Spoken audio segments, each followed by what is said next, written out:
మహాలక్ష్మీ వైభవం అనే పేరుతో ఆ దేవదేవి అయిన సకల జగత్తుకు అధినాయకురాలైన లక్ష్మీదేవి యొక్క వైభవాన్ని గురించి మనం తెలుసుకుంటున్న విషయాలు శ్రీగుణరత్న కోశమని శ్రీ పరాశర భట్టరు వారు మనకు అనుగ్రహించిన గ్రంథరాజంలోని విశేషాలు. ఆ తల్లి ఏ విధంగా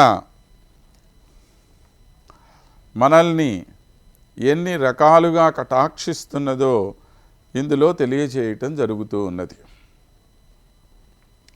సాధారణంగా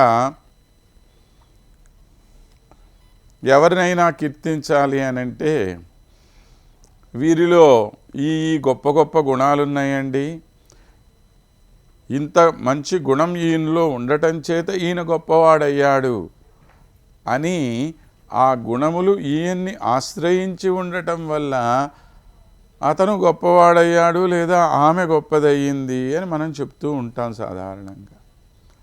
కానీ ఇక్కడ అలా కాదు. ఈ గుణాలన్నీ కూడా ఒక లైన్లో నుంచొని అమ్మవారి దగ్గర చేరటానికి ప్రయత్నం చేస్తూ ఉన్నాయిట.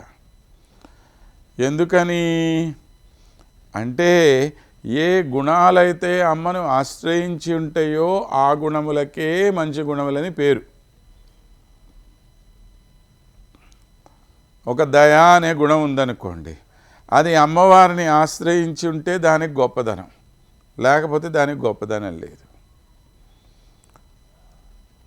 అలానే ఒక అసూయ అనే గుణం ఉంది, ఇది అమ్మవారిని ఆశ్రయించి ఉందా? లేదు. అందువల్ల దాన్ని ఒక పనికిమాలిన గుణం కింద లెక్కేసేసాం. కాబట్టి ఈ గుణాలన్నీ ఒక గుంపుగా వచ్చి నుంచొని నేను ముందుగా లక్ష్మీదేవి దగ్గరికి వెళ్తాను, నేను ముందుగా వెళ్తాను అని చెప్పి చెప్పుకుంటూ ఉన్నాయిట. అవి అలా మాట్లాడుకోవటానికి కారణం ఏమిటి, అలా చెప్పుకోవటానికి కారణం ఏమిటి అని అంటే, ఈ విధంగా అమ్మవారిని ఆశ్రయించటం ద్వారా తమ యొక్క ఔన్నత్యాన్ని తెలుపుకోవటం అన్నమాట. తమలో ఉండే గొప్పదనాన్ని అవి ప్రకటింపచేసుకోవటం అనే విషయాన్ని మనకు తెలియచేస్తూ స్వామి తరువాత అమ్మను స్తుతిస్తూ ఈ విధంగా చెప్తున్నారు.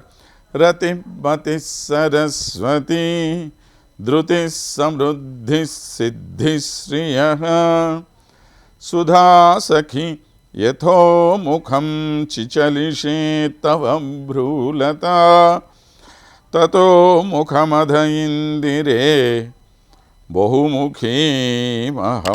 పూర్వికాం విగాహ్య చ వశం వదాహ పరివహంతి కులంకషాః. ఆ అమ్మ యొక్క అనుగ్రహం ఉంటే, ఆ తల్లి కటాక్షం అనేది మన మీద ఉంటే ఎక్కడెక్కడి గొప్ప గుణాలన్నీ కూడాను మన దగ్గరికి వచ్చేస్తాయి అని చెప్పి చెప్తూ ఉన్నాడు. హే సుధాసఖీ ఇందిరే అన్నాడు. ఏమిటి సుధాసఖి అంటే? అమృతంతో కలిసి కదా ఈ అమ్మవారు క్షీరసాగరం నుండి ఆవిర్భవించింది. అంతకుముందు అమ్మవారు లేదా అని మరి కొంతమంది ప్రశ్న కూడా ఇక్కడ. అంతకుముందు కూడా ఉంది. అందుకనే దీన్ని మనము అక్కడ నుంచి ఆవిర్భవించింది అనకుండా పునరావిర్భవము ప్రాదుర్భవము అని చెప్పి అంటూ ఉన్నాం. ఆ ప్రాదుర్భవించటానికి కారణం ఏమిటి అని అంటే, ఒకప్పుడు ఇక్కడ నుండి దూరమయ్యి మరలా తిరిగి రావటం. అలా మరలా తిరిగి వచ్చినటువంటి తల్లి గనక ఈమె ఆ పుట్టడం ఎవరితో పాటు పుట్టడం జరిగింది? అక్కడ పుట్టడము అంటే దానిలో నుంచి పైకి రావటం అనే అర్థం. విడిగా జన్మనెత్తినది ఏం కాదు. అక్కడ అమృతంతో పాటు పుట్టింది ఈమె. మరి అమృతం తాగితే మనకి ఏ విధమైన లాభమో లక్ష్మీదేవిని ఆరాధిస్తే అదే లాభం.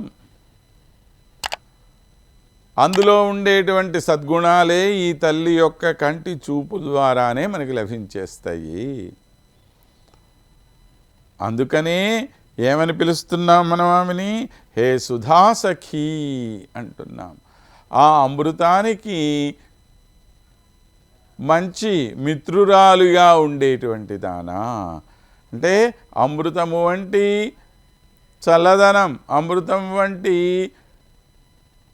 గొప్పదనం, అమృతంలాగా అందరికీ అమరత్వాన్ని ప్రసాదించేటువంటి గొప్ప గుణము నీ కంటి చూపులకే ఉన్నది.